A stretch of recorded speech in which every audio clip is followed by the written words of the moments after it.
یعصوب الدین در نهج البلاغه در نامه 45 به یکی از کارگزاران خودشون به نام عثمان ابن حنیف که کارگزار حضرت بود در بصره، قبلش هم قصه داره، از طرف حضرت کارگزار بصره شد. در همون روزهای اول عثمان ابن حنیف رو اشرافزاده های بصره و مرفهین بیدرد بصره دعوت کردن به یک مهمانی که یه دونه فقیر رو دعوت نکردن. مرفهینی که درد جامعه رو نداشتن و دنبال اشرافیت و رفاه طلبی خودشون بودن. به حضرت خبر رسید، حضرت یه نامه کوبنده‌ای برای عثمان ابن حنیف نوشت و فرمود به هم خبر رسیده که در یک مهمانی دعوتت کردن که یه دونه فقیر دعوت نشد. تو از طرف من علی اونجا کار گذاری، تو قراره کاری رو انجام بدی که من علی میگم، کاری رو انجام بدی که من علی میپسندم. من علی نمیپسندم که بر سفره‌ای بنشینی که غذاهای چرب و چیلی، سفره‌های رنگین سر و سفره کسانی که مرفهین بیدردن، من علی نمیپسندم این کار رو. بعد حضرت اونجا بعد از این نامه آتشین، اولش آتشین، بعد حضرت مهربانانه با عطوفت حضرت موعظه می‌فرماید. من علی اگر زندگی رو ببینید از این دنیا فقط دو جامه، دو لباس بیشتر نداره. غذا هم به قرصه‌ای حضرت فرمود اکتفا کردم به 2 قرص نان، اشاره به این که 2 وعده در روز غذا میخورم، اونم 2 تا قرص، یکی صبح مثلا یکم شب. بعد حضرت میفرماید شما نمیتونید مثل علی زندگی بکنید، آب پاکی ریخت رو دست همه، اما اگر من علی رو بخواید نصرت بکنید 4 تا راه داره.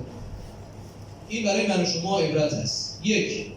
حضرت فرمود ولکن الا و انکم لا تقدرون علی ذلک ولکن اعینونی بورع. اولین کاری که شما دوستداران اهل بیت، شیعیان علی، اگه بخواید امامتون رو نصرت بکنید این هستش که تقوا داشته باشید. با گناه نمیشه ولی خدا رو نصرت کرد. انسان میخواد عزاداری به ما بکنه، به 4 نفر فحش هم بده، بچه‌ها از مسجد بندازه بیرون. شما برای چی اومدید؟ نظری میخواد بگه، یه حرف به کسی میزنه دلشو میشکنه. اگه داری بده، اگه نداری با احترام صحبت. ما میخوایم یه کار خوب بکنیم، 5 تا کار اشتباه کنارش انجام بدیم. کار اشتباهی نیست. انسانی که میخواد امامش رو نصرت بکنه کار خوب رو از راه درست انجام میده. میخوایم شربت بدیم، حالا چای میخوایم بدیم، سد معبر میکنیم. این استکانا رو، این لیوان‌های یک بار مثلا تو خیابون همجور ولو میکنه. بنده خدا شهرداری چه گناهی کرده باید شب تا صبح بیاد اینا رو جمع بکنه. اگه میخوایم علوی زندگی بکنیم، امام رو نصرت بکنیم، گناه تو زندگی باید تغییر شه. کار خوب راه خوب رو میطلبه. عرض کردم یه کار خوب انجام میدیم، 10 تا کار اشتباه در کنارش هست.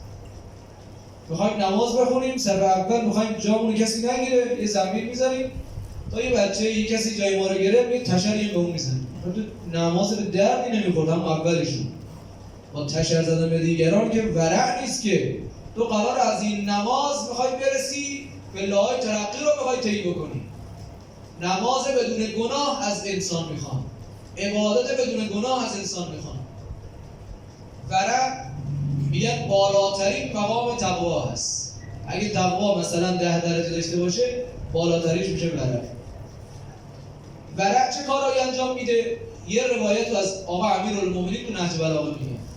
حضرت میفرماد تو نهج بلاغه گاهی انسان قلبش مریض میشه، همونجوری که جسم انسان مریض میشه قلبش هم مریض میشه. مرض قلبی که فقط ظاهری نیست که باطنی هم داره. گاهی قلب انسان مریض میشه. بعد امیرالمومنین فرمود اگه میخوای بیماری رو از بین ببری، درمانش تقواست. فرمود ان تقوا الله دواء داء قلوبکم.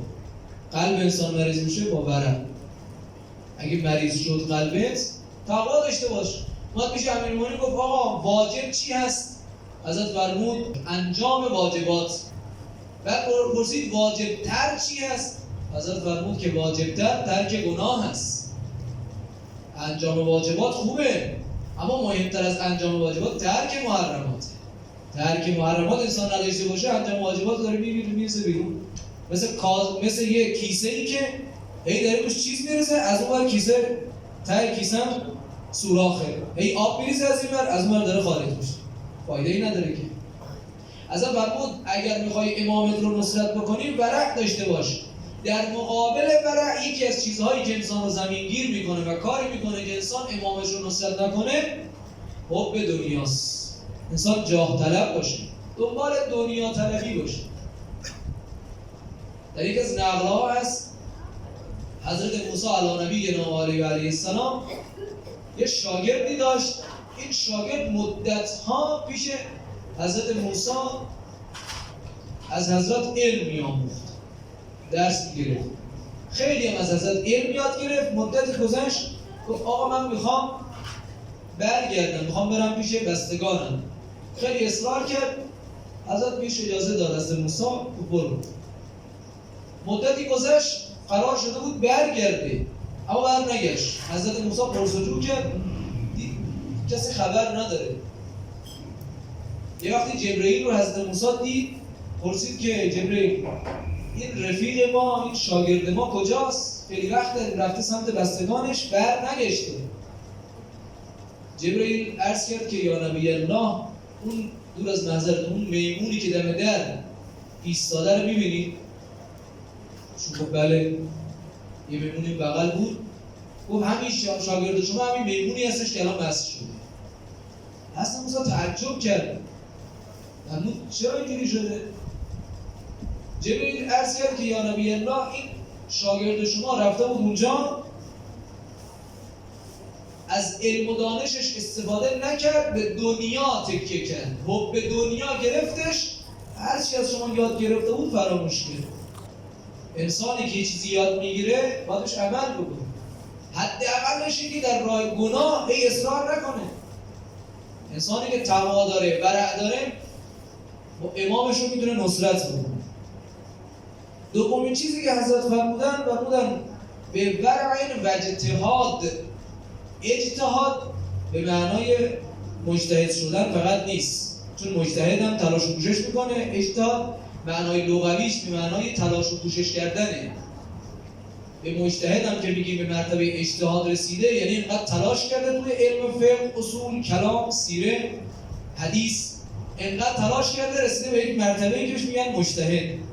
اما حضرت که اینجا میفهمد نمیخواد بفرماد که حتما مجتهد بشید، میفرماد اجتهاد. اجتهاد یعنی تلاش و کوشش در هر زمینه. انسانی که میخواد امامش رو نصرت بکنه، امام زمانش رو میخواد یاری بکند، بایستی تلاش داشته باشه. انسان سست، انسان کسل، انسانی که افسردگی داره تو زندگی، همیشه از امام زمانش عقب میمونه. در روایت دارد حضرت فرمود از آقا امام باقر علیه السلام، روایت داریم ایاک والکسل والزجر، از افسردگی و کسالت دوری کن. فانهما مفتاح کل شر، چون این کسالت و افسردگی باعث میشه که از هر کاری باز بمونی. دریچه های خیر و برکت از بین میره، بسته میشه، و دریچه های شر به رود باز میشه. انسانی که میخواد ولی خدا رو نصرت بکند، بایستی تلاش و کوشش، کار تو زندگیش موج بزنه. خود معصومین علیهم السلام تو زندگیشون کار میکردن، دامداری، کشاورزی، همیشه در تلاش بودن، کارهاشون رو خودشون انجام میدادن. غلامان، همه کارا که غلامان کنیسا که انجام نمیدادن، که خود ائمه کار میکردن. امیرالمومنین چاه رو میکن، آب که سرازیر میشد میومد بالا، جوشش میکرد، میومد بالا، میومدن بالا، همونجا هنوز عرق ریزان بودن، میگفتن به خادمشون یک کاغذ قلمی بیار و اینو وقف کنن. برای کی وقف میکرد؟ برای مسلمین دیگه.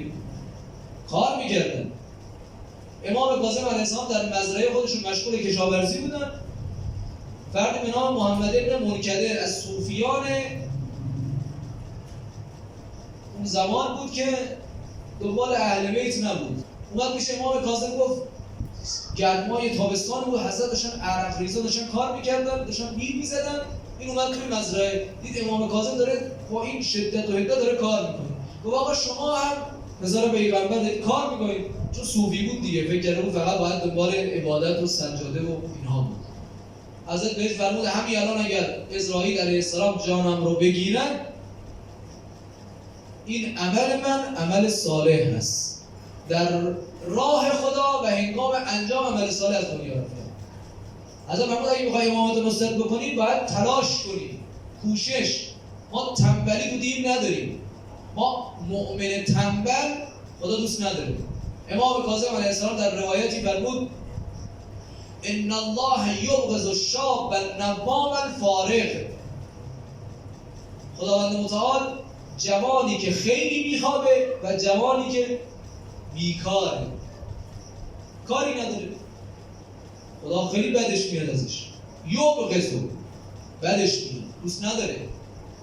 پس دوم، انسانی که میخواد امامش رو نصرت بکنه بایستی تلاش و کوشش بکنن. تو زندگی باید تلاش بکنه انسان.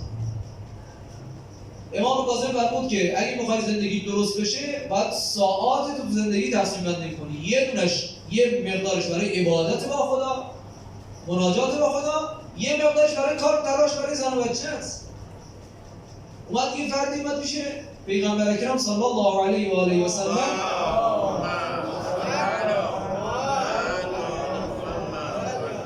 گفتن آقا یک جوانی هست همش داره کار میکنه، اصلا وقتی برای عبادتش نمیگذاره.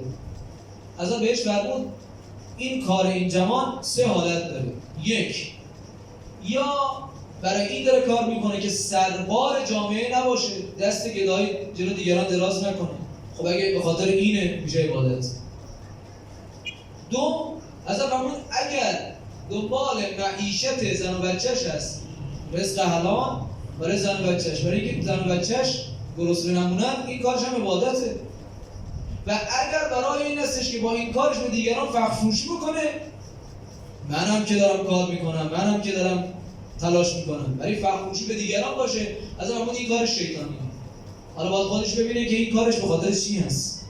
کار کردن که آر نیست که. از اون فرمود امامت رو میخوایم نصرت بکنیم باید تلاش کنیم، کسل نباید باشیم.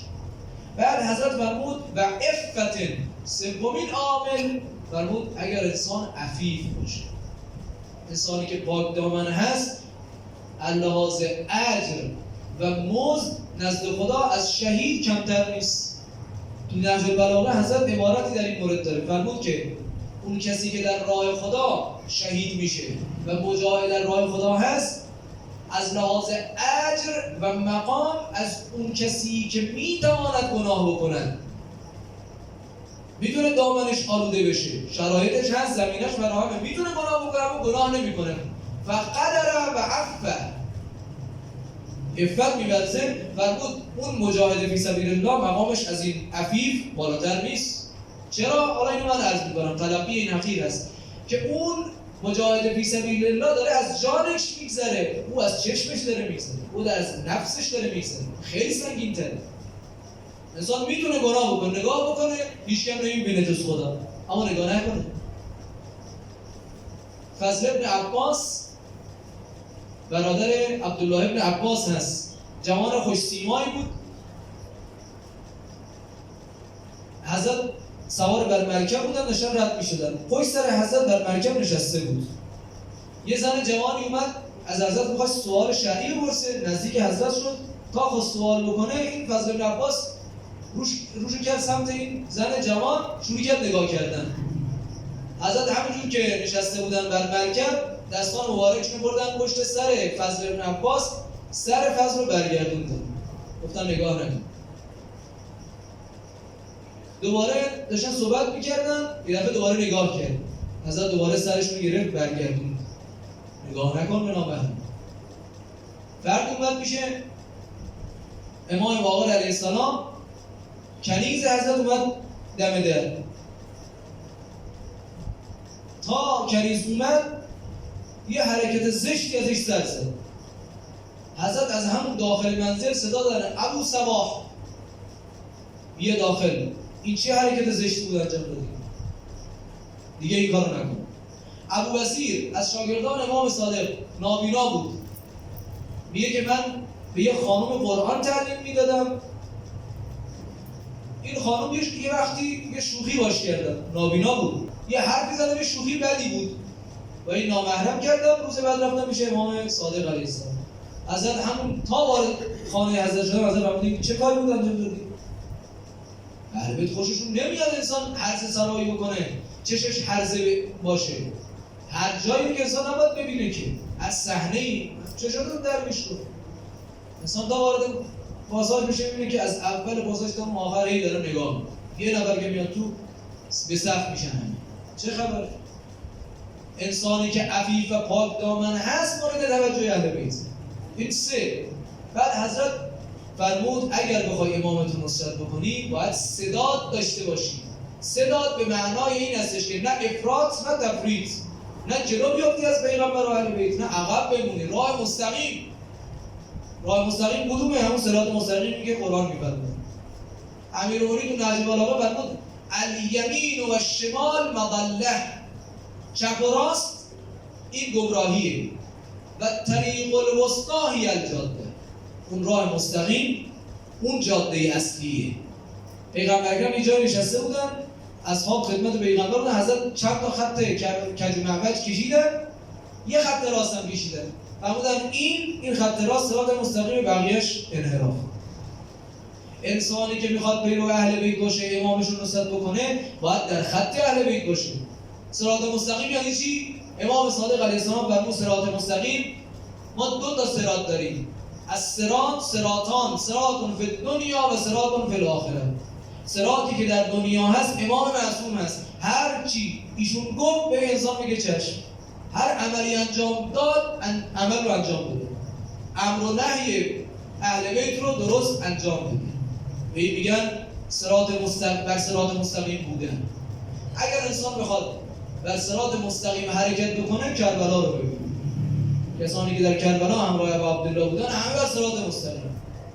اگر انسان امامش رو نصرت کرد، به چه مقامی به دست پیدا کنه؟ مقدمه روزه باشه. اگر انسان بتواند امامش رو نصرت بکند با این ویژگی‌هایی که از وجود مقدس و نازنین امیرالمومنین عرض کردیم، کاری میتواند بکند که تا صبح قیامت مورد سلام همه مسلمان‌ها و انسان‌ها قرار بگیره.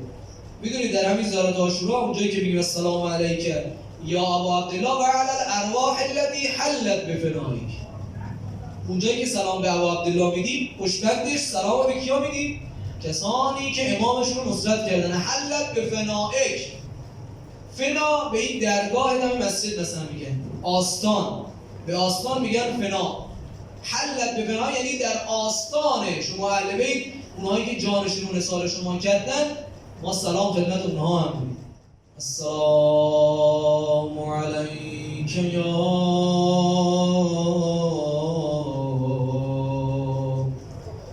ابا عبدالله،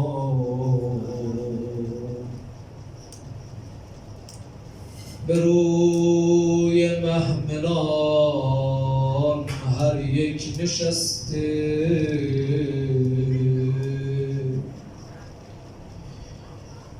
سرای کربلا رو همین روزها وارد کوفه کردن. مردم کوفه آمدن ببینن بر دروازه کوفه چه خبره. به روی محملان هر یک نشسته، به بازوها غل و زنجیر بسته. یتیمان بر روی محمل نشاندن، از این کوچه به آن کوچه کشاندن. مسلم گچکار میگه من مأمور بودم دارالعماره رو تعمیر کنم. یک وقتی دیدم صدای گریه و ناله از سمت دروازه کوفه بلند شد. پرسیدم چه خبره؟ گفتن قرار امروز یه خارجی رو وارد کوفه کنن. گفت قرار سر حسین ابن علی رو بر نیزه کنن، وارد کوفه کنن. مسلم گچگار میگه شروع کردم بلند بلند گریه کردن، به صورت خود سیلی زدم. یک وقتی دیدم 40 محمل بر 40 شتر،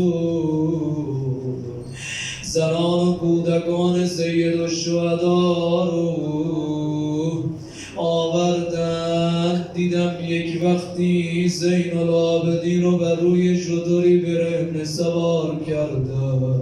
از گردنش به خاطر فشار زنجیرها خون جاری شده بود، خون جاری از رگای گردن، هم از زخم زبان قلبش شکسته. دیدم مردم دارن ترحم میکنن به این بچه ها، یه نان و خرمایی آوردن. یک وقتی دیدم کلثوم سرش را از محمل بیرون آورد، فرمود صدقه بر مال پیغمبر حرامه. فرمود ای زنان کوفی، مردان شما ما رو کشتن، اما شما زنان دارید بر ما گریه می کنید. مسلم گچکار میگه یک وقتی دیدم سرها رو بر نیزه کردن، وارد کردن. دیدم در رأسشون پیشاپیش سرها یک سریست که شبیه ترین صورت به پیغمبره. زمان حال زینب کبراست، چرا بر نوک نی منزل نمودی؟ نمیدانم چه با این دل زینب نمودی. سکینه گر ببیند روی ماهت، چه خواهد کرد چون سال